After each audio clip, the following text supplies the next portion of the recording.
Hello students, कैसे हैं आप लोग। Now today we are going to discuss about next lecture of class 9 of chapter number 1 matter in our surrounding. हमने इस chapter के बारे में मेरा जो पहला लेक्चर है उसको आप अगर देख लेंगे तो इस लेक्चर को समझने में बहुत आपको आसानी होगी। और उसके लिए आप हमारे यूट्यूब चैनल रघु केमिस्ट्री पर जाकर के matter in our surrounding lecture 1 जब आप सर्च करेंगे तो आपको पहला लेक्चर मिलेगा। और पहले लेक्चर की जब आप स्टडी करेंगे, देखेंगे, तो आप इस मैटर को बहुत आसानी से समझ पाएंगे। और इस जो हमारा नया ये जो आपका लेक्चर है, इस लेक्चर में हम सॉलिड, लिक्विड और गैस को प्रॉपर्टी को 1 बाय 1 हम डिफाइन करने वाले हैं। इसके लिए हम लोग कुछ पृष्ठभूमि तैयार कर लेते हैं कि सॉलिड को, लिक्विड को, गैस को कैसे डिफाइन करेंगे और एक दूसरे को कैसे डिफ्रेंशिएट करेंगे। हमने पिछले लेक्चर में ये बात में डिस्कस किया है कि सॉलिड, लिक्विड, गैस, प्लाज्मा या बोस-आइंस्टीन में मैटर को क्लासिफाई करने का जो प्रॉपर्टी या जो नेचर हमने कंसीडर किया था वो उसका क्या था, फिजिकल नेचर था। क्या था हम लोगों का, physical nature. I mean we can say that on the basis of physical nature we classify the matter into 5 categories: solid, liquid, gas, plasma and Bose-Einstein. But how can you differentiate a solid, liquid, gas, plasma and Bose-Einstein from each other? We consider some important physical nature of matter as like first, matters are made up of particle. पहला हम लोगों का जो बहुत ही important जो property है, जो physical nature है वो मैटर का, वो पहला हम लोगों का नेचर क्या है, matters are made up of particles. यानी जो हमारे मैटर है वो बड़ा मैटर है या आपका कोई छोटा मैटर है, everything is made up of particles. किससे मिलकर बने हुए हैं, पार्टिकल्स से मिलकर के बने हुए हैं। सपोज दैट अगर हम इस मार्कर के बारे में बात करना चाहें, ये मार्कर एक बड़ा मैटर है, ये बड़ा स्पेस को कवर किया हुआ है, एक इसका मास भी अपना होगा, लेकिन इसके फॉर्मेशन में बहुत सारे छोटे छोटे हमारे पार्टिकल्स क्या किए हैं, पार्टिसिपेट किए हैं। और ये बहुत सारे पार्टिकल्स मिल करके इस मार्कर का फॉर्मेशन किए हुए हैं। कहेंगे सर ये कैसे प्रूफ करें कि कोई हम लोगों का मैटर है वो पार्टिकल से बना हुआ है। सपोज दैट आप मान लीजिए आप एक बड़ा सा स्टोन लिए, स्टोन को ब्रेक करेंगे तो देखेंगे स्टोन उससे छोटे फॉर्म्स में वो ब्रेक होकर के, फिर उसको दोबारा ब्रेक करेंगे, देखेंगे वो उससे भी छोटे पार्ट्स में, छोटे पार्ट में कन्वर्ट हो रहा है। तो उसको और फर्दर ब्रेक करेंगे, देखेंगे वो बहुत ही छोटे छोटे पाउडर के फॉर्म में कन्वर्ट हुआ है। लेकिन अगर उसको आप फर्दर ब्रेक करना चाहें, देखेंगे उससे भी छोटे पार्ट्स में वो ब्रेक हो रहा है। इसी तरीके से आपका कोई भी मैटर है, उस मैटर को आप जब सिंप्लीफाई करने का प्रयास करेंगे, देखेंगे कि बहुत सारे छोटे छोटे पार्टिकल्स उसमें आपके फॉर्मेशन होंगे। यानी कि कोई भी जो आपका मैटर है वो मैटर किससे मिलकर के बना हुआ है, आपके पार्टिकल से मिलकर के बना हुआ है। किससे मिलकर के बना हुआ है, पार्टिकल से। तो पहला हम लोगों ने डिस्कशन किया, वो चाहे पार्टिकल आपका बहुत ही छोटा होगा, वो मैटर आपका सॉलिड हो, चाहे लिक्विड हो, चाहे गैस हो, चाहे प्लाज्मा हो, चाहे बोस-आइंस्टीन हो, वो कोई भी मैटर है वो सभी का सभी मैटर आपका क्या मिलकर बना हुआ है, पार्टिकल्स से मिलकर के बना हुआ है। किससे मिलकर के बना हुआ है, पार्टिकल्स से मिलकर के बना हुआ है। आगे हम लोग डिस्कस करते हैं। दूसरा हम लोग का जो पॉइंट है वो क्या हुआ है, the particles of matters are very small. तो मैटर के फॉर्मेशन में जो पार्टिकल पार्टिसिपेट किया हुआ है वो बहुत ही क्या होता है, बहुत ही स्मॉल होता है। उसको हम लोग नेकेड आई के द्वारा हम लोग नहीं देख सकते हैं। By the use of microscope or ultra microscope, we can see the very small particles of any matter. और वो जो हमारे वेरी स्मॉल पार्टिकल के बारे में कहा जाता है कि वो हमारे एटम है, वो हमारे क्या है, एटम है। यानी कि कोई भी आपका मैटर है, कोई भी मैटर के फॉर्मेशन किससे होता है, अल्टीमेटली एटम से होता है। और एटम क्या है हमारा, किसी भी मैटर के फॉर्मेशन का सबसे बेसिक यूनिट, स्मॉलेस्ट यूनिट है जो एग्जिस्ट करता है, जो फ्रीली एग्जिस्ट कर सकता है। अगर एक 1 ड्रॉप ऑफ वाटर के बारे में अगर हम लोग बात करते हैं तो देखा जाता है कि एक ड्रॉप आपका वाटर है, इसके फॉर्मेशन में लगभग 1021 आपके पार्टिकल्स पार्टिसिपेट करते हैं। सोच सकते हैं कि एक 1 ड्रॉप वाटर हमारा कितना छोटा है और उसके फॉर्मेशन में हमारे कितने पार्टिकल पार्टिसिपेट कर रहे हैं, 1021 atoms are participate in formation of water. 1 drop water, 1 drop water के फॉर्मेशन में कितने पार्टिकल पार्टिसिपेट किए हैं, 1021। यानी कि वाटर के फॉर्मेशन में जो पार्टिकल पार्टिसिपेट कर रहा है, सोच सकते हैं कितना छोटा होगा, बहुत ही स्मॉल वो पार्टिकल होगा।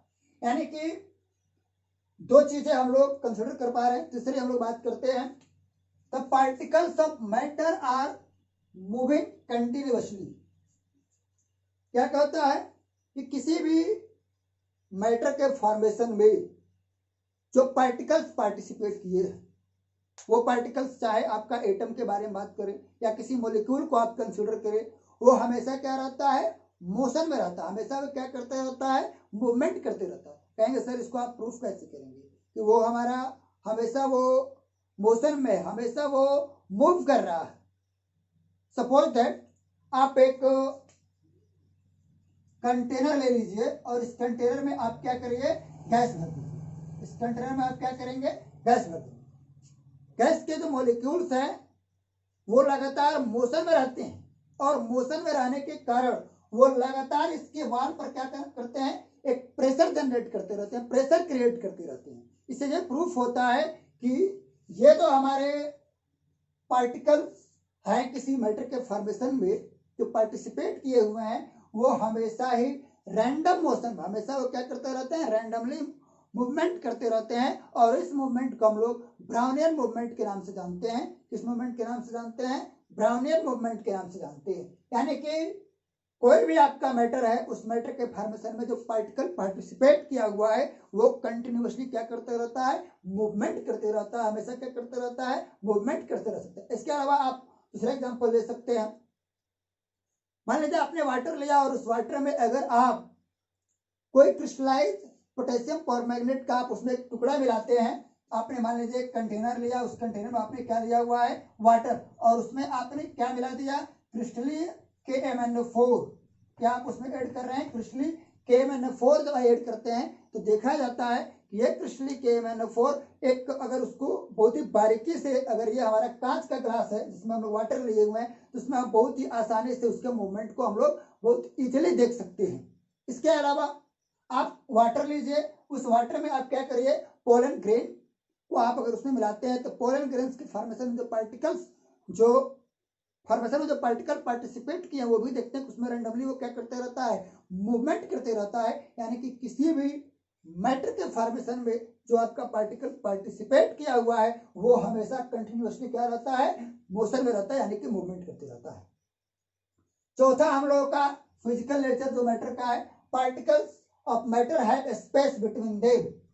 यानी कि किसी भी मैटर के फॉर्मेशन में जो आपके पार्टिकल्स पार्टिसिपेट किए हुए हैं, उन पार्टिकल्स के बीच में स्पेस होता है। क्या होता है, स्पेस होता है। सपोज दैट आप अगर एक वुडन ब्लॉक लिया, आपने वुडन ब्लॉक लिया, एक वुडन ब्लॉक के फॉर्मेशन में बहुत सारे छोटे छोटे पार्टिकल्स क्या किए हुए हैं, पार्टिसिपेट किए होंगे इसके फॉर्मेशन में, लेकिन इन पार्टिकल्स के बीच में गैप रहता है।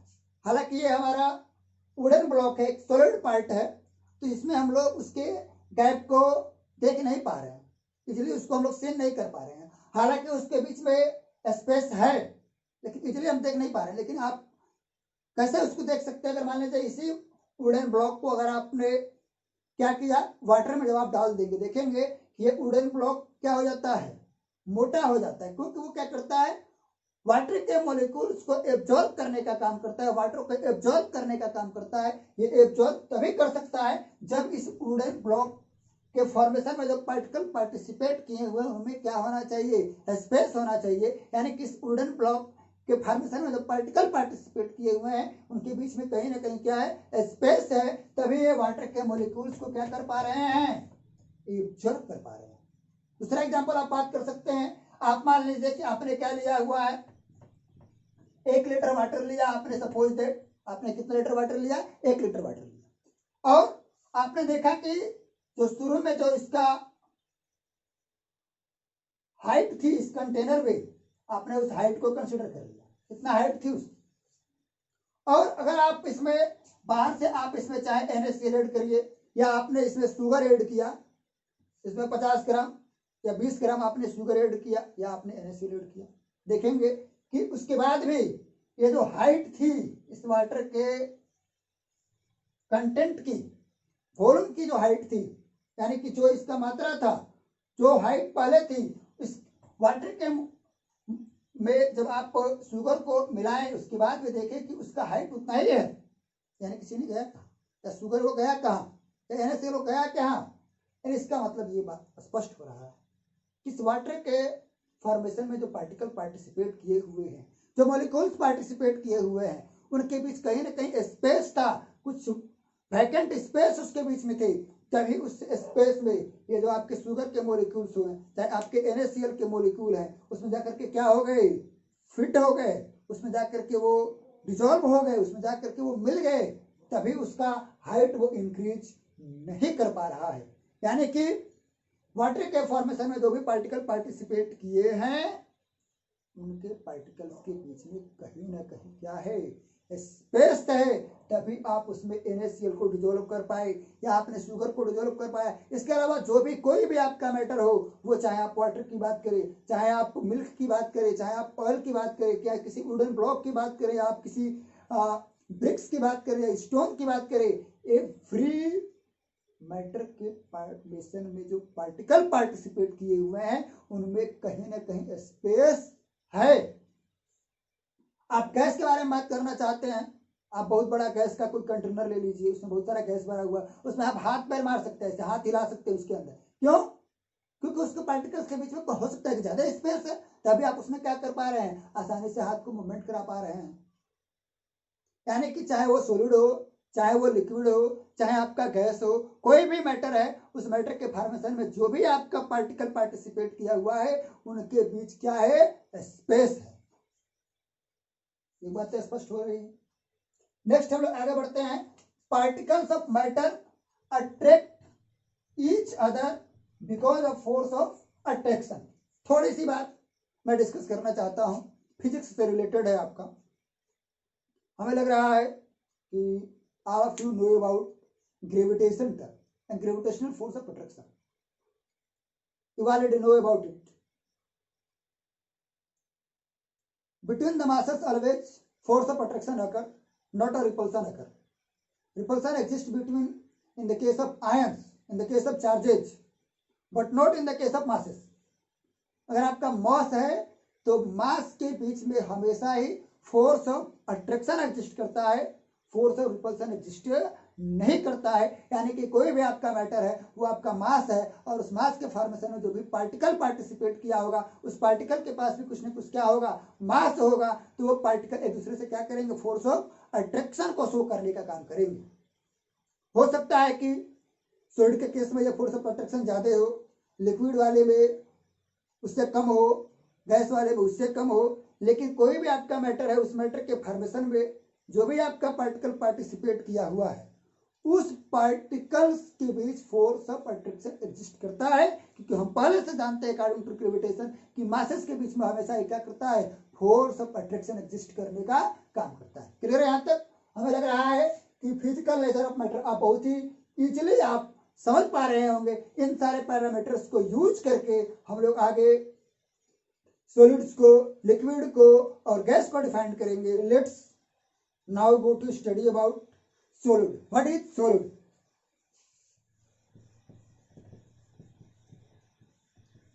In previous lecture we already studied and already discussed about it.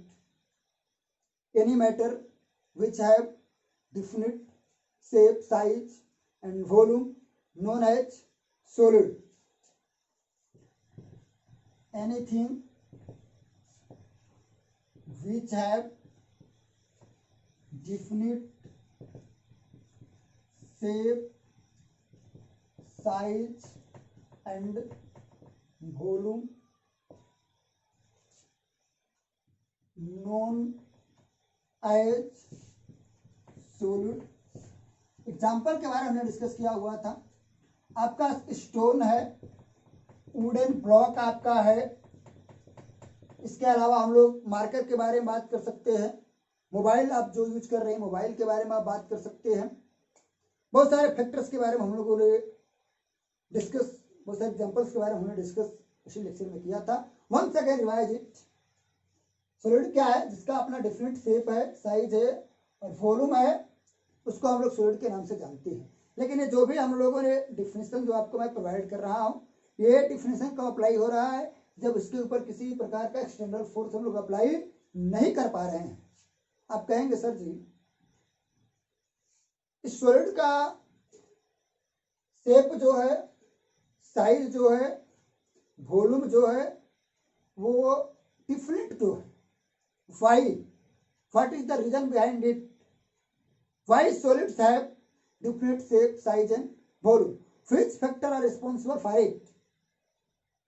तो इसके लिए सबसे पहले आपको जानना बहुत जरूरी है। एक इंपॉर्टेंट पॉइंट आपका क्या है?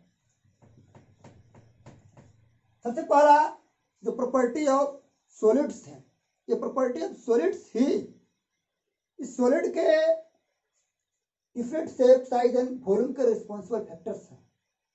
तो सबसे पहली बात जो आपका इंपॉर्टेंट, जो इसकी प्रॉपर्टी ऑफ सॉलिड्स आप कह सकते हैं, प्रॉपर्टीज ऑफ सॉलिड के बारे में अगर आप बात करना चाहें तो सबसे पहले कि सॉलिड के फॉर्मेशन में जो पार्टिकल पार्टिसिपेट करते हैं वो क्लोजली पैक्ड होते हैं। वो क्या होते हैं आपके?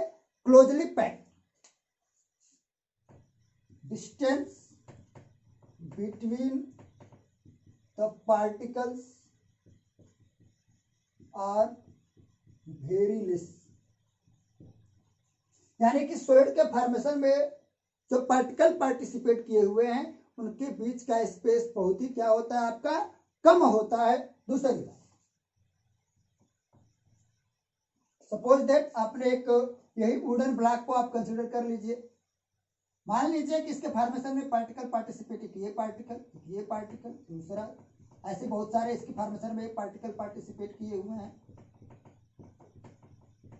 ये आपने इसको सॉलिड बॉडी कंसीडर किया और ये जो आपके जो पॉइंट दिख रहे हैं ये इसके एक पार्टिकल को रिप्रेजेंट कर रहे हैं। ये एक जो पॉइंट आपका किसको रिप्रेजेंट कर रहा है? सॉलिड के पार्टिकल को रिप्रेजेंट कर रहा है। हम देख रहे हैं कि यहाँ जो पार्टिकल्स के बीच की दूरी क्या है? बहुत ही कम है, very less distance between the particles in the case of solid body. जब पार्टिकल्स के बीच का डिस्टेंस जब बहुत कम होगा तो फोर्स ऑफ अट्रैक्शन इसके बीच का क्या होगा? बहुत ही ज्यादा होगा। यानी कि force of attraction between the particles are very high. यानी कि जो आपका सॉलिड ब्लॉक है उसके पार्टिकल्स के बीच में स्पेस कम होने के कारण फोर्स ऑफ अट्रैक्शन क्या है? बहुत ही ज्यादा है। कहीं सर क्यों ज्यादा होगा? ग्रेविटेशन का फार्मूला होता है, ग्रेविटेशन फोर्स ऑफ अट्रैक्शन जो होता है इसका फार्मूला होता है F बराबर G m1m2/r²। मान लीजिए कि ये जो पार्टिकल है इसका मास हमने m1 मान लिया और इसका मास हमने क्या मान लिया? m2 मान लिया और इनके बीच के डिस्टेंस को हमने क्या मान लिया? r मान लिया। हम देख रहे हैं कि ये F जो है, F यहां पर दिखा रहा है क्या? फोर्स ऑफ अट्रैक्शन को दिखा रहा है। अगर r का मान जितना कम होगा F का मान उतना ही क्या होगा? ज्यादा होगा। और r यहाँ पर क्या है? डिस्टेंस बिटवीन द पार्टिकल्स है। तो r का वैल्यू क्या है? बहुत ही कम है। जब r का वैल्यू बहुत ही कम होगा तो f का वैल्यू क्या होगा? बहुत ही ज्यादा होगा। यानी कि सॉलिड के केस में जो पार्टिकल पार्टिसिपेट किए हुए हैं उनके बीच फोर्स ऑफ अट्रैक्शन क्या है? बहुत ही हाई है। जब फोर्स ऑफ अट्रैक्शन बहुत ही हाई है यानी कि एक दूसरे मॉलिक्यूल्स के बीच फोर्स ऑफ अट्रैक्शन हाई होने के कारण ये क्या है? टाइटली और कंपैक्टली पैक्ड है। यानी कि यहां पर ये tightly and compactly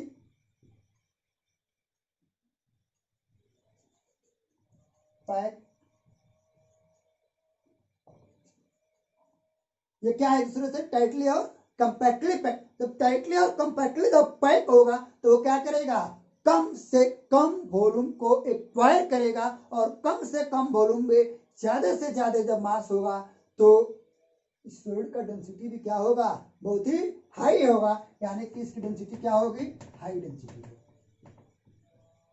high density होगी। क्यों डेंसिटी होगी, डेंसिटी बराबर क्या होता है, मास बाई वॉल्यूम। हम यहाँ पर देख रहे हैं वॉल्यूम मतलब क्या होता है, स्पेस ऑक्युपाइड बाई टाइम। मैंने कल पिछले लेक्चर में इसके बारे में डिस्कस किया हुआ है। तो भी मतलब वॉल्यूम, जब अरे भैया जब कम जगह में ज्यादा मास है, यानी कि m का मान बहुत ही ज्यादा है और स्पेस क्या है, बहुत ही कम है, जब वॉल्यूम कम होगा तो डेंसिटी का मान क्या होगा, ज्यादा होगा। यानी कि जो भी सॉलिड्स होते हैं उनकी डेंसिटी क्या होती है, बहुत ही हाई होती है। ये हम लोग का 4 पॉइंट हो गया। 5वां पॉइंट हम लोग क्या है, अच्छा ये बताइए, जब वो कंपैक्टली पैक्ड है, अगर इसको कंप्रेस करेंगे तो ये कंप्रेस होगा, कंप्रेस नहीं होगा। ये आपका मार्कर है, ये सॉलिड बॉडी है, देख रहे हैं कि यहाँ पर पार्टिकल्स क्या है, बहुत ही कंपैक्टली है, बहुत ही कंपैक्टली पैक हुए हैं। इनके बीच डिस्टेंस बहुत ही कम है, यानी कि इनके बीच का जो स्पेस है बहुत कम है। अगर इसको आप दबाएंगे दबाएंगे तो ये प्रेस नहीं होगा, कंप्रेस नहीं होगा। क्यों, क्योंकि अरे भैया इसके बीच में जगह ही नहीं है। जगह रहता तब नहीं एडजस्ट करता, जब इसके बीच में जगह ही नहीं है तो पैक्ड ही नहीं होगा, वो उसको आप कंप्रेस नहीं कर सकते। यानी कि जो सॉलिड होता है वो रिजिड होता है एंड नॉन कंप्रेसिबल होता है।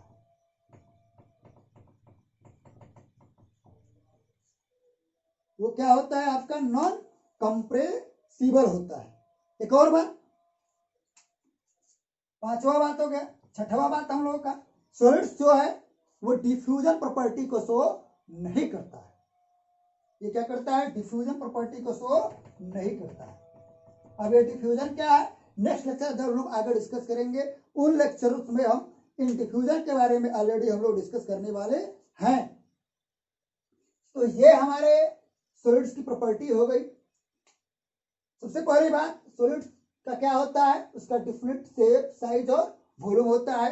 डिफिनिट शेप, साइज और वॉल्यूम क्यों है, डिफिनिट शेप क्यों है, क्योंकि यहाँ पर जो पार्टिकल्स के बीच में जो स्पेस है वो बहुत ही कम है। जब स्पेस कम है तो ये जो जैसा इसका शेप है, इसका शेप में कोई परिवर्तन नहीं होगा, क्योंकि एक दूसरे से मोलिक्यूल से क्या है, टाइटली पैक नहीं हुए। इसलिए आप कहीं भी फेंकते हैं तो एक दूसरे मोलिक्यूल को छोड़ करके भागते नहीं है, क्योंकि उनके बीच फोर्स ऑफ प्रोटेक्शन क्या है, बहुत ही ज्यादा, बहुत ही हाई फोर्स ऑफ प्रोटेक्शन इनके बीच एग्जिस्ट कर रहा है। फोर्स ऑफ प्रोटेक्शन हाई है, टाइटली और कंपैक्टली पैक्ड है, इनकी डेंसिटी बहुत ही हाई होती है, ये रिजिड है और नॉन कंप्रेसिबल होते हैं, और ये डिफ्यूजन प्रॉपर्टी को शो नहीं करते हैं। क्लियर है यहाँ तक। तो ये हम लोगों का सॉलिड के बारे में डिस्कशन था। आगे लिक्विड क्या है, liquid is also a type of matter. It have a definite volume but indefinite shape. इसका क्या होता है, definite mass and volume but indefinite shape. Shape change with container. कहेंगे सर जी वाई इसका कंटेनर का शेप चेंज क्यों हो जाता है, रीजन क्या है। इन रीजन को पढ़ने के लिए हमको इसके प्रॉपर्टी के बारे में डिस्कस करना होगा कि प्रॉपर्टी इसकी क्या है। तो उस प्रॉपर्टी को डिस्कस कर लेते हैं। Properties of liquid.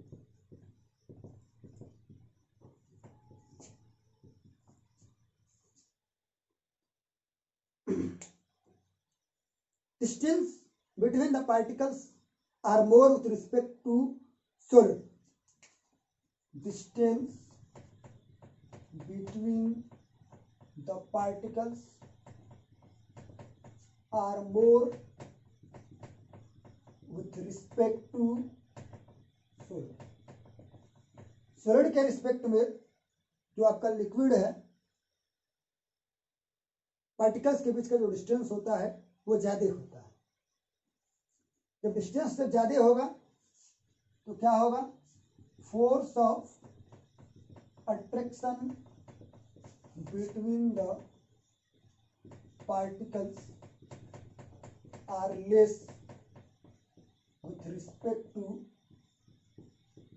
sorry हम अभी बात ही कर रहे थे ग्रेविटेशनल फोर्स की F बराबर Gm1m2 बाई आर स्क्वायर।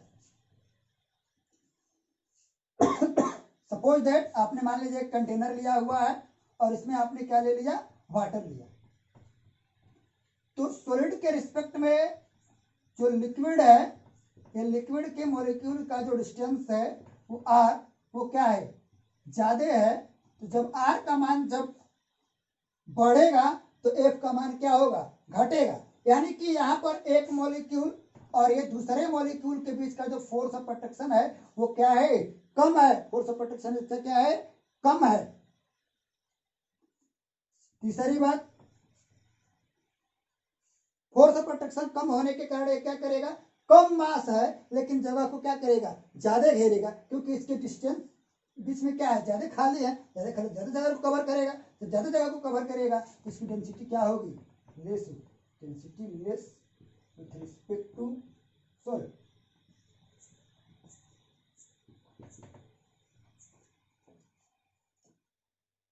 ये भी आपका नॉन कंप्रेसिबल है, ये भी आपका क्या है, नॉन कंप्रेसिबल है।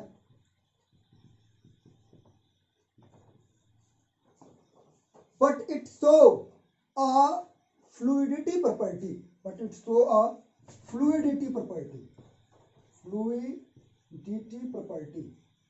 कहेंगे सर कि व्हाट इज फ्लूइडिटी प्रॉपर्टी।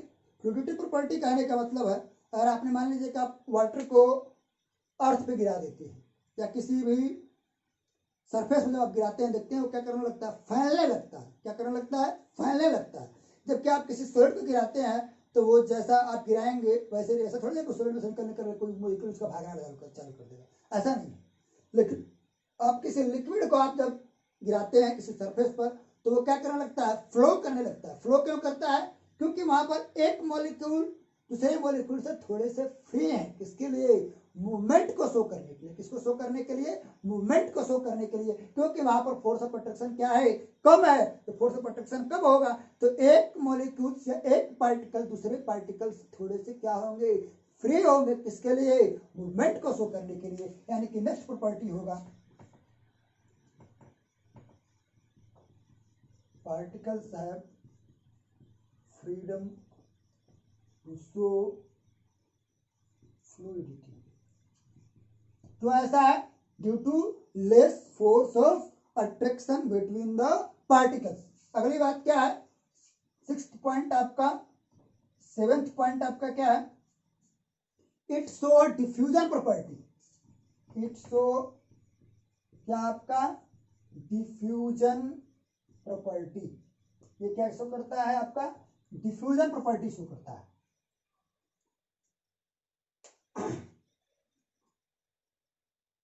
हम लोग लिक्विड का डिस्कस कर रहे थे। लिक्विड के पास क्या होता है, डिफिनिट मास, डिफिनिट वॉल्यूम और definite indefinite shape. Indefinite shape के पीछे रीजन क्या है, रीजन ये है कि वहां पर पार्टिकल के बीच का डिस्टेंस ज्यादा है। डिस्टेंस ज्यादा होने के चलते फोर्स ऑफ अट्रैक्शन कम है। जब फोर्स ऑफ अट्रैक्शन कम है तो उसके एक पार्टिकल दूसरे पार्टिकल से फ्री है ताकि वो क्या कर सके, मूवमेंट को शो कर सके। इसीलिए जब भी किसी लिक्विड को जिस प्रकार के कंटेनर रखते हैं उस कंटेनर को शेप को वो एक्वायर कर लेता है, क्योंकि उसके मॉलिक्यूल्स फ्री हैं और फ्री हो करके जैसा जैसा उसका शेप है उस कंटेनर का, उसी को शेप को क्या कर लेते हैं, एक्वायर कर लेते हैं। ये इसके पीछे रीजन है, ये इसके पीछे मेन रीजन है। तो ये हम लोग का लिक्विड का डिस्क्रिप्शन था। Now discuss about a gas. Gases are those matter which do not have definite shape, size and volume। Gas कौन है, जिसके पास indefinite shape, size and volume। indefinite shape, size and volume। इसकी property क्या है, ऐसा क्यों है, प्रॉपर्टीज क्या है, more space between the particles of gas, पहली प्रॉपर्टी। दूसरी क्या है, ज्यादा स्पेस होने के चलते फोर्स ऑफ अट्रैक्शन क्या है, लेस है। Force of attraction between the particles are less with respect to liquid. तीसरा पॉइंट हो गया, इसका लेस डेंसिटी है, लिस्ट डेंसिटी लिख सकते हैं, लिस्ट डेंसिटी है। कंप्रेसिबल है, कंप्रेसिबल है, कंप्रेसिबल यानी कि मान लीजिए आपने कोई एक बैलून ले लिया और उस बैलून में आपने क्या भर लिया, एयर भर लिया है, दबाएंगे तो दबता है, कंप्रेस होता है। जबकि उसी बैलून में आप पानी भर दिए हैं, या आप उस बैलून में आपने क्या भर दिया, बालू, सैंड पार्टिकल्स भर दिए, तो सैंड पार्टिकल वाले बैलून को दबाएंगे तो वो नहीं दबेगा। मान लीजिए एक में आपने सैंड भर दिया, एक में आपने वाटर भर दिया, और एक में आपने क्या भर दिया, एयर भर दिया। वाटर वाले को दबाएंगे तो नहीं दबेगा, ना सैंड वाला दबेगा, क्योंकि इसके पार्टिकल्स के बीच में जो स्पेस है वो बहुत ही कम है, इसलिए वो कंप्रेस नहीं हो सकता है। जबकि आप एयर के पार्टिकल्स क्या है, बहुत ही दूर दूर है, जब इसीलिए आप कंप्रेस करते हैं तो इसके बीच में इतना ज्यादा स्पेस है तो इस स्पेस में ये यहाँ से इधर जाएगा, इधर, इसलिए क्या हो जाएगा, कंप्रेस हो जाता है। यानी कि गैस के पास कैसी प्रॉपर्टी होती है, कंप्रेसिबल प्रॉपर्टी होती है। चौथा पॉइंट, ये क्या कर सकता है, फ्लूइडिटी प्रॉपर्टी। ये मोर फ्लूइडिटी प्रॉपर्टी शो करता है with respect to the liquid, क्योंकि इसके पार्टिकल्स और ज्यादा दूर दूर हैं तो ये और ज्यादा फ्री मूवमेंट को शो कर सकते हैं, यानी कि इसीलिए क्या करते हैं, फ्लूइडिटी प्रॉपर्टी को शो करते हैं। इसके अलावा ये आपका डिफ्यूजन प्रॉपर्टी को भी शो करता है, आल्सो शो डिफ्यूजन प्रॉपर्टी। ये इसके अलावा क्या शो करता है, डिफ्यूजन प्रॉपर्टी शो करता है। तो ये हमारे, और ये नॉन रिजिड बॉडी है, ये कैसा है, नॉन रिजिड है। तो ये सारे हमारे गैस के बारे में डिस्क्रिप्शन आपका है। इस लेक्चर में हम लोगों ने सॉलिड को डिफाइन किया, लिक्विड को डिफाइन किया, गैस को डिफाइन किया, और किसी मैटर के फिजिकल बिहेवियर, फिजिकल नेचर को डिफाइन किया। जो नेक्स्ट लेक्चर हम लोगों का होगा वो conversion of states of a matter. कोई आपका मैटर के स्टेट कैसे कन्वर्ट करते हैं, सॉलिड से लिक्विड में कैसे जाता है, लिक्विड से गैस में कैसे कन्वर्ट होता है, या गैस से लिक्विड कैसे बनता है, या गैस से सॉलिड कैसे बनता है, या सॉलिड से डायरेक्टली गैस में कैसे कन्वर्ट होता है, या गैस से डायरेक्टली सॉलिड में कैसे कन्वर्ट होता है, इसके बारे में हम लोग लेक्चर नंबर 03 में स्टडी करेंगे। Good bye, thank you all of you.